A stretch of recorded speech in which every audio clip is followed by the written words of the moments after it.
महाभारत का किस्सा आपने पूरा सुना ही होगा कि किसी समय विराट नगर के राजा थे, उनका नाम था विराट। क्या नाम था?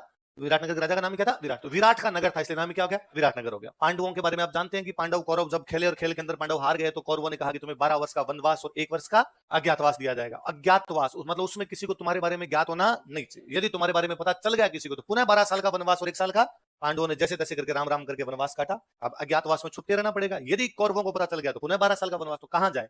तो पांडवों ने बैठ के सोचा कि अपने विराट नगर कहां चलते हैं। तो पांडवों ने अपना अज्ञातवास कहां बिताया था। पर यदि अपने पांचों एक साथ जाएंगे तो कोई समझ जाएगा 5 है मतलब पांडव है, तो अपने अलग अलग जाते हैं, वेशभूषा चेंज करके जाते हैं। तो पांचों यहाँ अलग अलग वेशभूषा चेंज करके यहाँ पर रहने लगे थे। ऐसा कहते हैं कि भाई जो भीम थे वो रसोइये बन गए थे।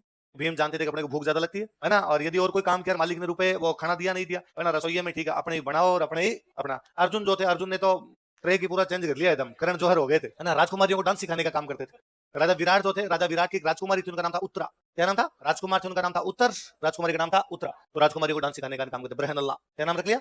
ऐसे सब भाई, द्रौपदी को नौकरानी बन गई, नकुल सहदेव कोई गार्ड बन गए, सब अलग अलग काम करने लगे। उधर कौरवों ने कहा ढूंढो, दुर्योधन ने कहा ढूंढ के लाओ रे, कहां गए? और एक दिन द्रोणाचार्य ने समाचार दिया। द्रोणाचार्य ने कहा कि दुर्योधन पांचों के पांचों पांडव राजा विराट की नगरी विराट नगर में रह रहे हैं। आपको क्या पता यार, आई भी इतना काम तो करी, इंटेलिजेंस से अपने को बताया। वहां पर दुर्योधन ने राजा विराट को मैसेज किया कि राजा विराट, मेरे 5 लोग तुम्हारे राज्य में घूम रहे हैं, इनको पकड़ के मुझे सौंपा दे। राजा विराट ने कहा भाई यहाँ तो कोई नहीं। राजा विराट सच्चा था बेचारा, उसको क्या पता है 5 अलग अलग वेशभूषा में ये लोग हैं। उसने कहा यहाँ पर तो ऐसे कोई नहीं है। दुर्योधन ने वापस द्रोणाचार्य का, गुरु द्रोण सूचनाएं गलत है। गुरु द्रोण ने कहा ना, सूचनाएं पक्की है, पर वो चूंकि पांचों वेशभूषा छिपा के वहां पर है, भेष छिपा के वहां पर, इसलिए उनके बारे में पता नहीं लग रहा। तो कैसे लगाए पता? ये काम करो, विराट नगर पर आक्रमण कर दिया। और यदि सच्चा क्षत्रिय होगा तो कभी भी गायों की लूटपाट को बर्दाश्त नहीं करे, इसलिए विराट नगर में क्या लूटी जाए, और गाय लूटी जाएगी तो पांडव पक्के के पक्के बाहर आएंगे, तब अपने पहचान लेंगे पांडव। और एक बात और ध्यान रखना, आक्रमण उस दिन किया जाए जब युधिष्ठिर ना हो, क्योंकि उन 500 में दिमाग केवल किसमें है? बाकी भाई साहब दिमाग नहीं लगाते, लड़ने लुड़ने को तैयार रहते हैं एनी टाइम। युधिष्ठिर थोड़ा दिमाग लगा लेगा, आक्रमण क्यों है तो ठीक। एक दिन समाचार मिला कि राजा विराट शिकार करने के लिए बाहर गए, उनके साथ में चले गए युधिष्ठिर। कौरवों ने आक्रमण किया और गाय उठा के, गाय लूट के ले गए। सेना भाग के राजकुमार के पास आई, राजकुमार का नाम उत्तर। राजकुमार उत्तर का, राजकुमार उत्तर अपनी गाय लूट के जा रहे हैं। राजकुमार उत्तर ने कहा मेरे होते गाय कैसे लूट सकते हैं, पापा नहीं तो क्या हुआ, सेना तैयार करो। सेना तैयार करी। राजकुमार उत्तर को आका भाई चलिए आप भी। राजकुमार उत्तर ने कहा हाँ भाई मेरा रथ लेके आओ। तो कहा सर आपका सारथी आज नहीं, सारथी जो रथ चलाता है उसको क्या बोलते हैं, वो कहां गया? कि आपका सारथी तो आपके पिताजी के साथ चला गया। तो यार अब मेरे रथ को कौन चलाएगा? अच्छा सारथी चाहिए मेरे को युद्ध में, जब मैं सेनापति हूं, मैं डील करूंगा तो आगे आगे अच्छा रथ चलाने वाला तो सोप्ती ये खड़ा खड़े खड़े वहां पर। सोप्ती ने कहा कि मैं एक अच्छा सारथी बता सकता, जल्दी बताओ कौन है?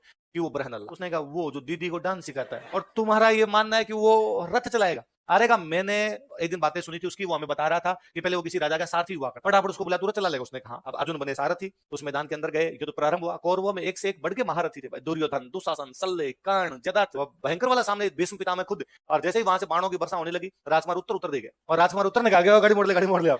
अर्जुन ने कहा कि तुम सच्चे क्षत्रिय हो, तुम्हें लड़ना चाहिए। उसने कहा पंचायती मत कर, तू मैं जीता कर गाड़ी मोड़ू। और जब उसने रथ नहीं मोड़ा तो राजकुमार उतर के भाग गया। अर्जुन पीछे भागता है, अर्जुन पीछे भागे पकड़ कहता है कि तू तो खाली बैठा रहे और वहां पे बैठा बैठा झूठा मूठा यूं कर, बाकी लड़ाई मैं कर लूंगा। भाई साहब युद्ध है युद्ध, ऐसे कैसे कर लेगा यार? लिपस्टिक लगा के घूमता है सारा दिन।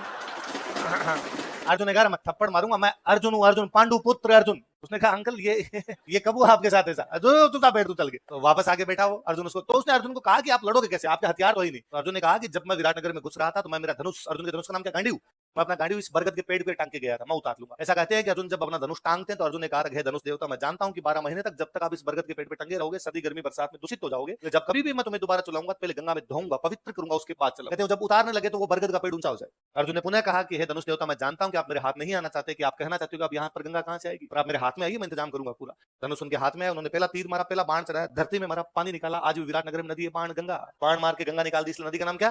धनुष धोया। अर्जुन जाके बैठे। अर्जुन जैसे पहला तीर मारा, उधर से गुरु द्रोण ने कहा कि अर्जुन है, आपको क्या पता अर्जुन है कि नोट्स अपने हैं। मेरा पढ़ाया हुआ है, मुझे पता है ना कैसा तीर चल रहा है। गुरु द्रोण ने कहा कि पहला तीर मेरे चरणों में आके गिरा, इसका मतलब अर्जुन कह रहा है गुरु द्रोण आज्ञा दीजिए, चरण स्पर्श कर रहा हूं, मुझे युद्ध की आज्ञा दीजिए। और अब अगला तीर भीष्म पितामह के चरणों में। भीष्म ने कहा गया। अब ये सो स्पष्ट था कि सामने से कौन लड़ रहा था? अर्जुन। उसने क्या भयंकर लड़ा, तितर बितर क्या कौरवों की सेना को उसने। भागते हुए द्रोणाचार्य को अर्जुन पकड़ता है। अर्जुन पकड़ता है तो द्रोणाचार्य कहते हैं अर्जुन अब पकड़ने का क्या मतलब निकला, हमने तेरे को अज्ञातवास समाप्त होने से पहले देख लिया। अज्ञातवास समाप्त होना चतुर्दशी को, कब होना है? हमने देख लिया 6 को, कब देख लिया? 8 दिन बाकी है। अर्जुन ने कहा गुरु द्रोण कौन इस बात को स्वीकार कर सकता है कि मैं ही अर्जुन हूं? द्रोण ने कहा मैं कहूंगा। उसने कहा मैं मार दूंगा, वरना जब भी आपसे पूछा जाए आप कहोगे कि मैंने अर्जुन को 6 को नहीं देखा था, 14 को देखा था। कब देखा था, कब नहीं देखा? द्रोणाचार्य ने। मरता क्या ना करता उनका पक्का भाई साहब, मेरे से पूछेंगे तो सौगन तू कहे उसकी यही कहूंगा। वहां से सब चले गए, कौरव वहां से लौट गए, पांडव इधर आए। तब तक राजा विराट युधिष्ठिर वापस आ गए थे, चौपड़ पास से खेल रहे। चौपड़ पास से खेलते सेनापति उसने कहा राजा विराट की जय हो, विराट नगर की जय हो, सेना विजय होकर लौटी। और राजा विराट ने पासा फेंकते कि जहां पर मेरा राजकुमार उत्तर जाएगा वहां पर हारने की कोई संभावना।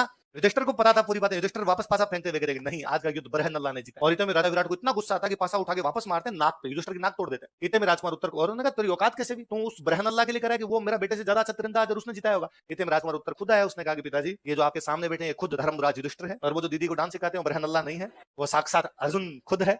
और जब पता चला तो राजा विराट ने माफी मांगी। राजा विराट ने कहा यदि अर्जुन अपने को युद्ध जिता के लाया तो मैं मेरी राजकुमारी उत्तरा की शादी अर्जुन के साथ। अर्जुन ने कहा नहीं भाई साहब, अनमेल विवाह नहीं है ना, एज गैप नाम की भी कोई चीज होती है। इसलिए अर्जुन ने कहा कि मेरे बेटे के साथ उत्तरा की शादी कर दी जाए। इसलिए उत्तरा की शादी बाद में की गई थी अभिमन्यु, किसके साथ? अभिमन्यु के साथ में की गई थी। और अभिमन्यु और उत्तरा से बाद में बैठे हुए थे परीक्षित। कौन हुए थे?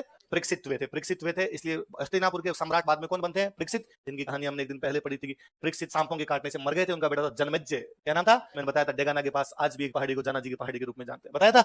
तो विराटनगर की पूरी कहानी है महाभारत के अंदर। इस प्रकार राजा विराट के यहाँ पर वो अपना अज्ञातवास काट के गए। तो कहते हैं कि जब यहाँ पर अज्ञातवास समाप्त हुआ, राजा विराट के दरबार से वापस गए युधिष्ठिर ये सब लोग दुर्योधन के पास, और दुर्योधन को जाकर, दुर्योधन हमने 12 साल का वनवास, 1 साल का अज्ञातवास काट दिया, अब राज्य का बंटवारा किया था। दुर्योधन का दिमाग खराब है, तुम्हें तो हमने देख लिया था, इस अर्जुन को तो हमने 8 दिन पहले देख लिया था। अज्ञातवास समाप्त होना 14 को, हमने इसको देख लिया था 6 को। अर्जुन ने कहा कौन कह सकता है कि मुझे देख लो? द्रोणाचार्य कह सकता। द्रोणाचार्य ने कहा 14 को देखा था। मेरे गांव में दादाजी आज भी कोई असंभव बात होती है, ऐसा तो हो ही नहीं सकता है ना, कि जैसे मान लो मैं जाके गांव में इस प्रकार की बातें करूंगा, अरे मैं तो जयपुर में गुंडा हूं, मैं तो ये कर देता हूं, वो कर देता हूं, आपने तो इतने लोगों को मार दिया, इतना कर दिया, ये कर दिया। गांव में कोई उस आदमी कहते हैं चुप रह, कौन सी छठ की 14 कर दी, कौन सी छठ की? मैंने जब मैं ये बचपन से डायलॉग सुनता है, दादाजी किसी ने बात में कहते अरे चुप रहो, किसी छठ की 14 करो। मैंने एक बार बड़े होने के बाद उनसे, आप हमें अक्सर कहते रहते हो कि कौन छठ की 14 कर दे, तू किसी छठ की